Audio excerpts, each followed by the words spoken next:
Assalamualaikum warahmatullahi wabarakatuh. Kembali lagi kawan di Legenda Catur Dunia.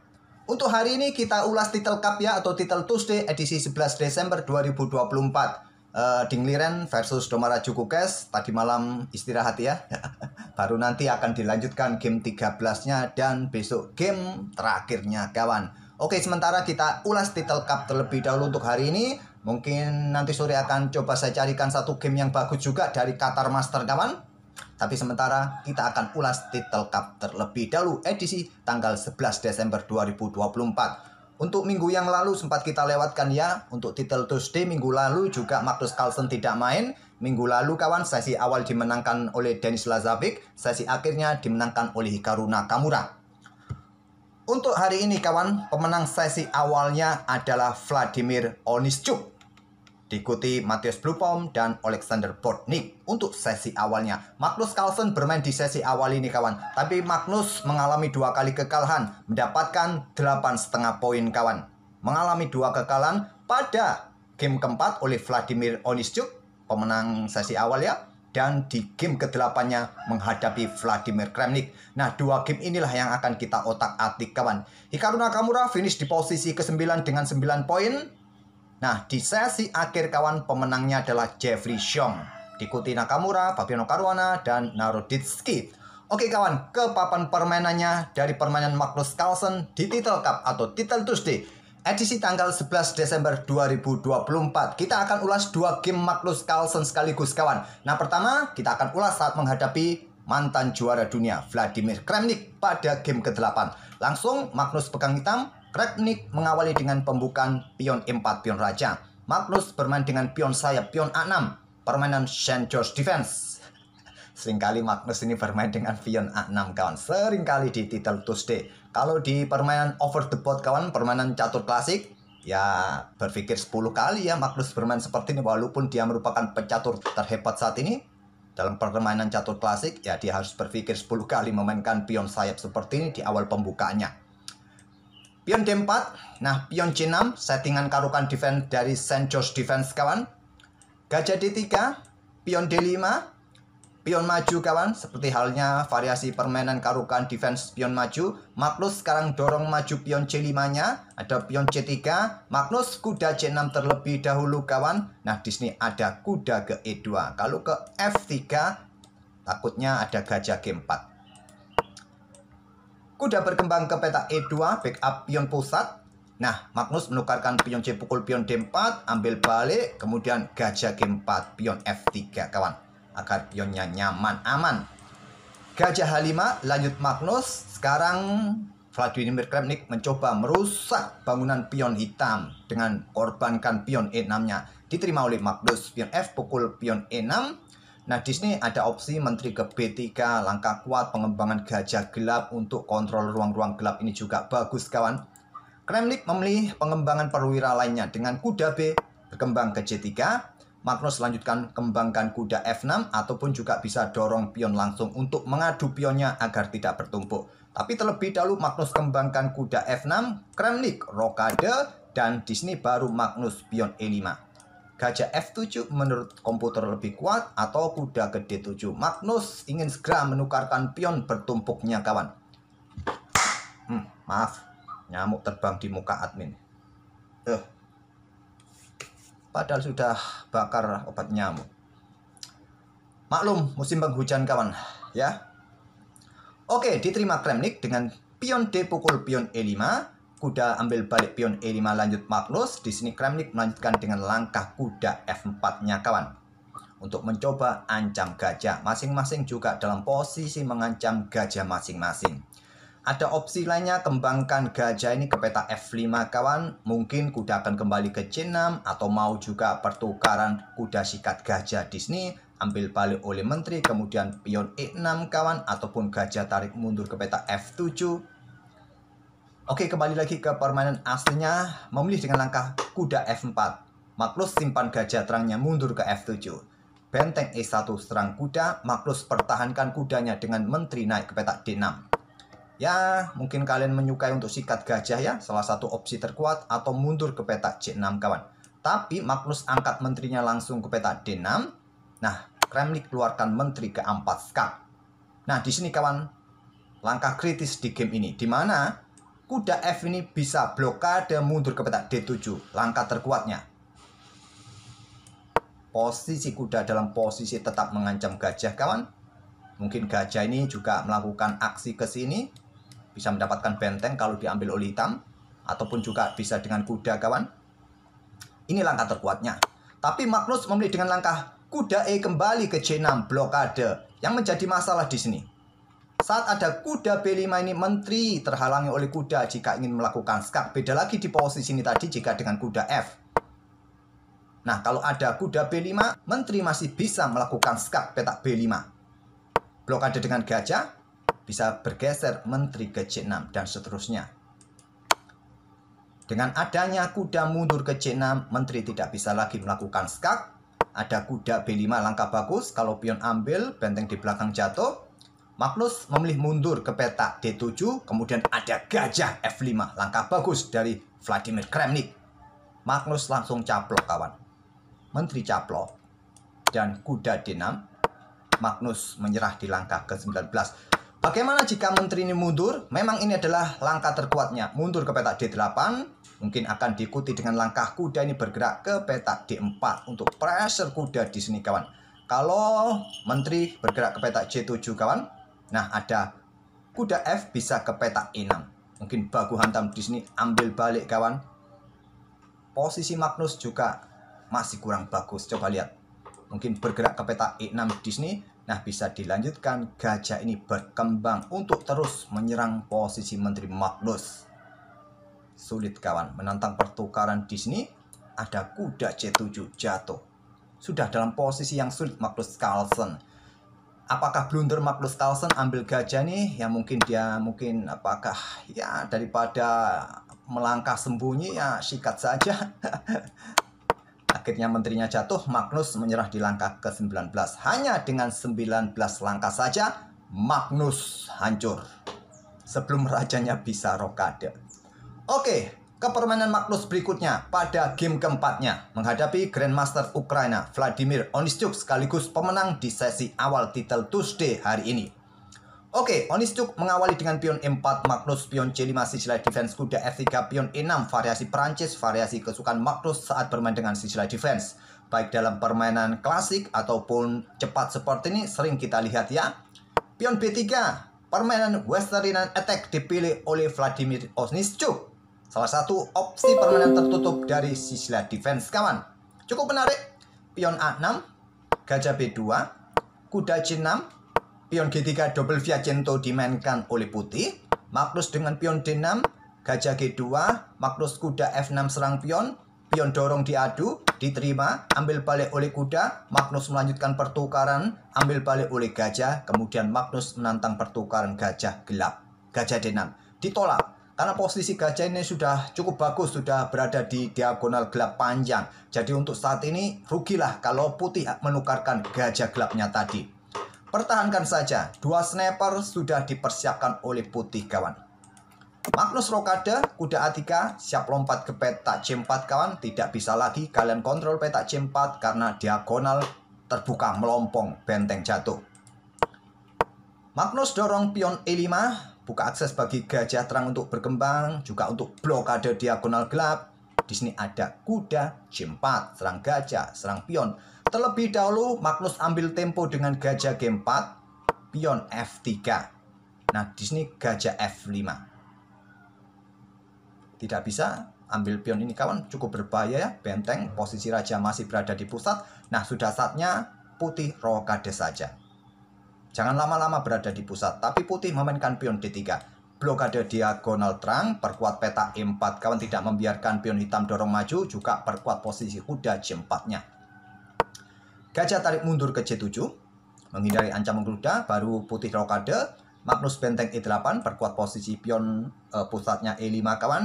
Dan benteng E1 juga salah satu opsi untuk menekan pion ini, tapi memilih angkat menteri ke D2.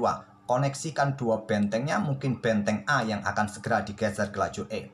Magnus pion B5, kuda E3, gajah mundur ke E6, menghindari serangan kuda. Dan di sini raja ke H1 meninggalkan diagonal gelap, mencari tempat yang lebih tertutup. Dan Magnus punya opsi kuda ke D5 menantang pertukaran. Ataupun juga keluarkan benteng kawan untuk menghindari diagonal terang ini. Magnus memilih angkat menterinya juga naik ke petak D7. Onischuk bisa dorong pion F4-nya di posisi ini kawan. Atau reposisi menteri ke petak F2. Memilih geser benteng A1 seperti yang saya sebut tadi kawan. Tidak geser benteng F-nya tapi benteng A-nya yang digeser untuk mencoba menekan lajur E. Magnus benteng AD8, menteri F2 di sini. Nah, Magnus melanjutkan dorong maju pion H5-nya kawan. Pion F4 sekarang. Pion pukul. Ambil balik oleh pion G. Lajur G sudah semi terbuka. Benteng siap digeser mungkin. Nah, Magnus melangkah kuda G4 serang menteri, pertukaran kuda, ambil balik oleh gajah, terbuka juga tantangan pertukaran benteng, jual beli benteng diawali oleh putih, ambil balik menggunakan benteng. Magnus sekarang terlebih dahulu kuasai lajur E ini kawan, siap juga diangkat ke petak E2 bersama gajahnya.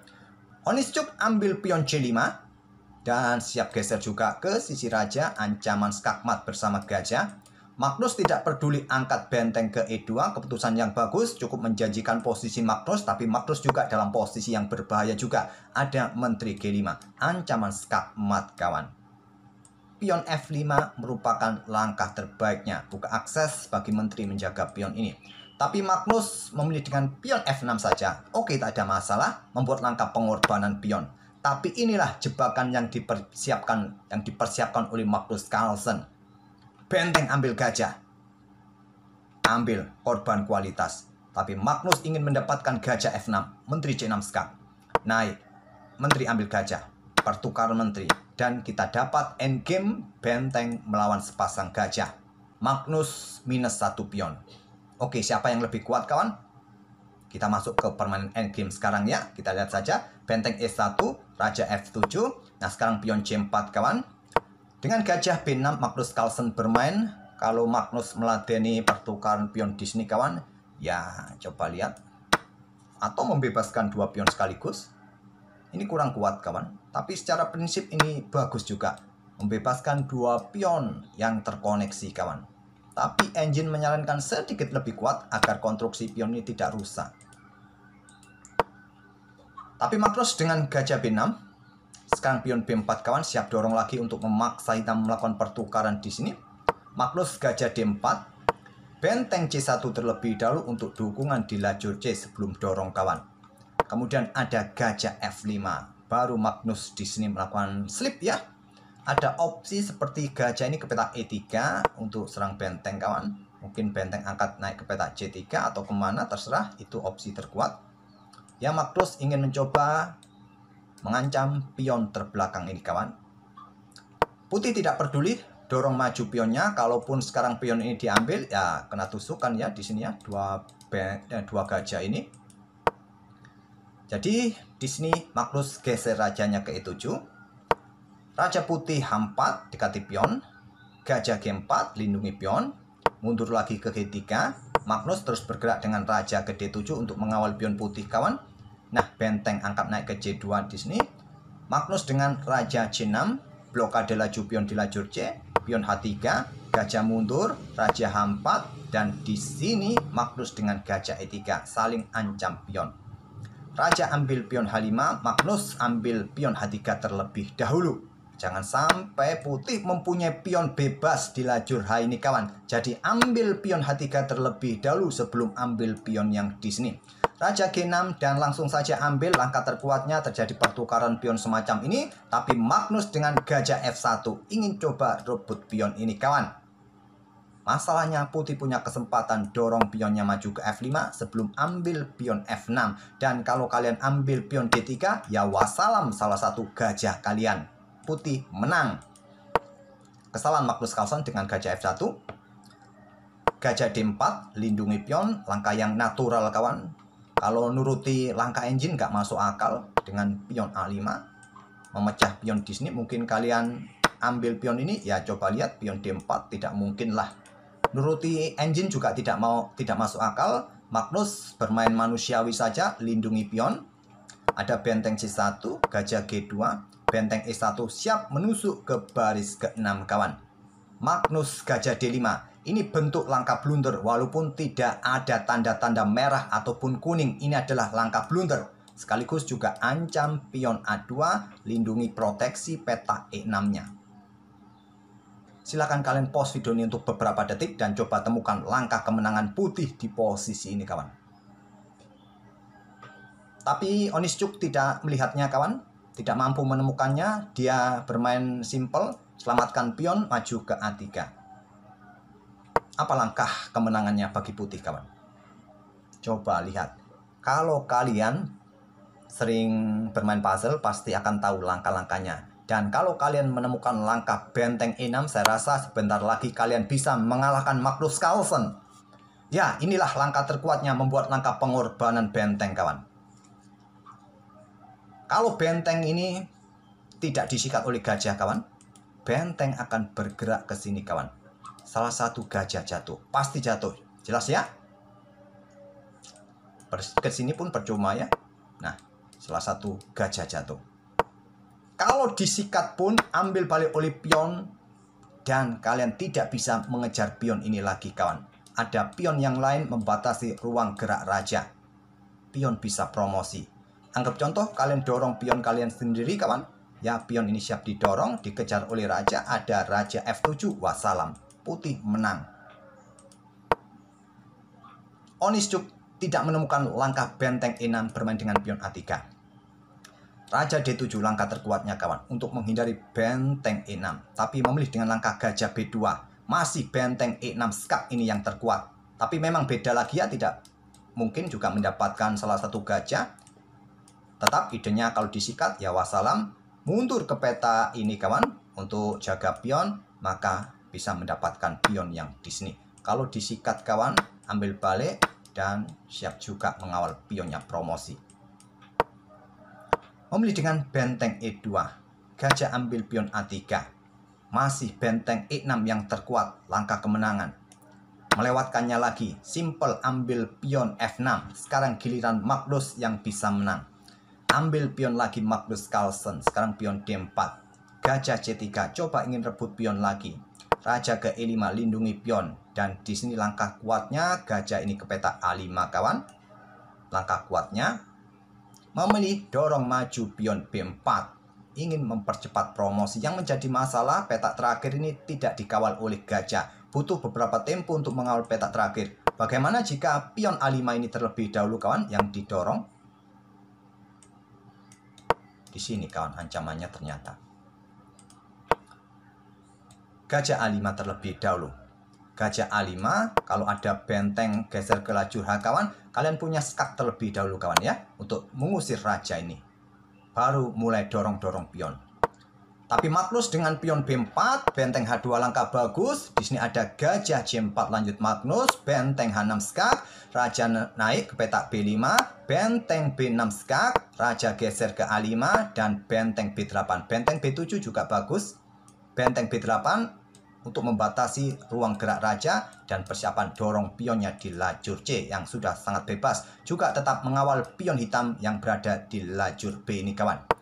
Magnus terus dorong pion B3, pion C6, dorong.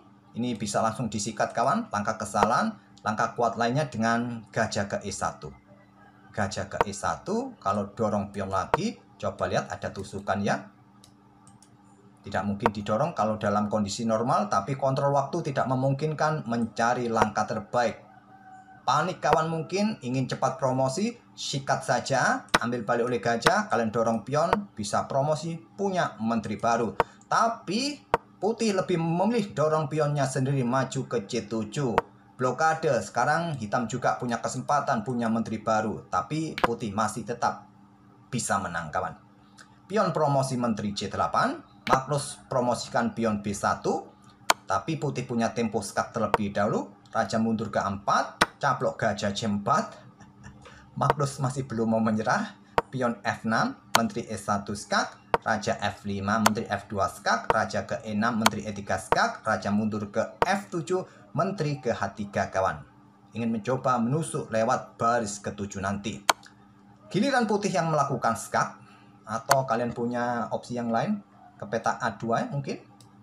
peta A2 untuk memaksa salah satu perwira ini blokade.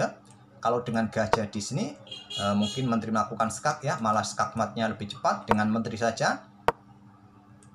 Ini juga bisa menang kawan. Tapi memilih ke peta C6 skak, mundur ke peta B3, kemudian skak di peta E6 untuk memaksa pertukaran menteri dan akhirnya Magnus Carlsen menyerah ya sebelum kontrol waktunya jatuh. Karena jika dilanjut seperti ini ya kalian kalah. Oke, tak perlu saya lanjutkan sampai promosi ya. Sungguh terlalu kalau kalian suruh admin mempromosikan pion ini. Sungguh terlalu. Oke, itulah kawan. 2 kekalahan Magnus Carlsen di title Tuesday. Sesi awal edisi tanggal 11 Desember 2024. Tadi pagi atau tadi subuh. Oke, semoga bisa menghibur kalian kawan. Dan kita tunggu saja ya. Game ke-13 antara Gukesh versus Ding Liren. Nanti sore. Baru besok kita ulas. Tidak bisa live streaming. Sekali lagi tinggalkan jejak kalian ya, komen, like, serta subscribe bagi kawan-kawan yang baru mampir. Sekali lagi terima kasih. Wassalamualaikum warahmatullahi wabarakatuh.